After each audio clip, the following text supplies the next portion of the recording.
explain to people why it makes sense. Hello. Why does it make sense to spend more public money for a country that's already heavily in debt, running a massive deficit, getting a relatively small number of people off the unemployment figures?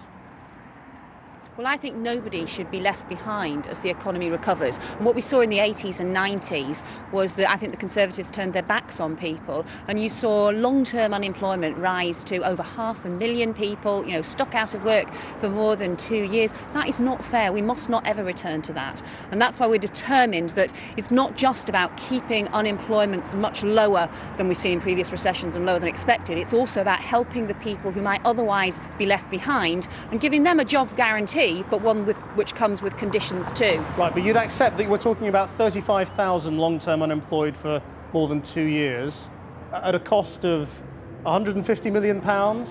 Sounds like a lot of money per person. Well, the actual cost will depend on the number of long-term unemployed people, but what we want to do is make sure that no one is left to a life on benefit, because you see the long-term social consequences of that. That's what happened in the 80s and 90s. We all remember it. We had a lost generation of young people. We also saw big problems of people who just could not get back to work because they'd been out of work for so long. I just don't think it is fair to let that happen. And we're going to do this through things like the Future Jobs Fund, which is funding new jobs across the country, and that's something that the Conservatives have said they'd abolish, so they would do the same again. It's not fair on people. But I mean, it does look like the choice before people then is a state job creation scheme, jobs sort of invented to take people off unemployment, versus lower taxes under the Tories.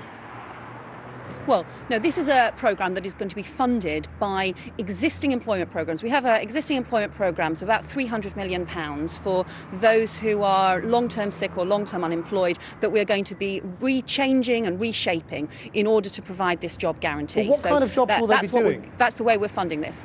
Well, some of the Future Jobs Fund jobs, for example, I've met people doing all sorts of different jobs. Sometimes it'll be via environmental work, sometimes it's administrative work, sometimes it's often arts or creative jobs. Whole mix of different things, because they're provided by all kinds of different organisations and the government provides the funding. But a lot of long-term young people supporting jobs and work placements in the private sector and in the voluntary sector as well. But I mean, this applies to young people after 10 months. A lot of them are highly qualified. They've got degrees and masters and all the rest of it. I mean, what are they going to be doing? Planting trees? Well, I have met some young people who were planting trees. I've also met young people. I've met one young man who was doing theatre lighting at Wakefield Theatre. I've met someone who was doing becoming a housing officer, training now to be a housing officer as part of the Future Jobs Fund. There's a whole series of different kinds of jobs, and what we do is we work to make sure people will get permanent jobs afterwards, because these are time-limited placements to get people back into work and into employment, and that's, I think, what you've got to do. You can't abandon people. That's what the Tories did, and it's what they would do again, and it's not fair on people. Okay. While you're with us, I've got to ask you about the story that's about you in the papers today, referring to yesterday's press conference when you were photographed passing a note to your colleague Liam Byrne saying, "It's clearly second division today, presumably that's why we're allowed to do this." And he wrote back to you, sort of like being allowed to play in the sandpit. Were you referring to yourselves as second division or the press?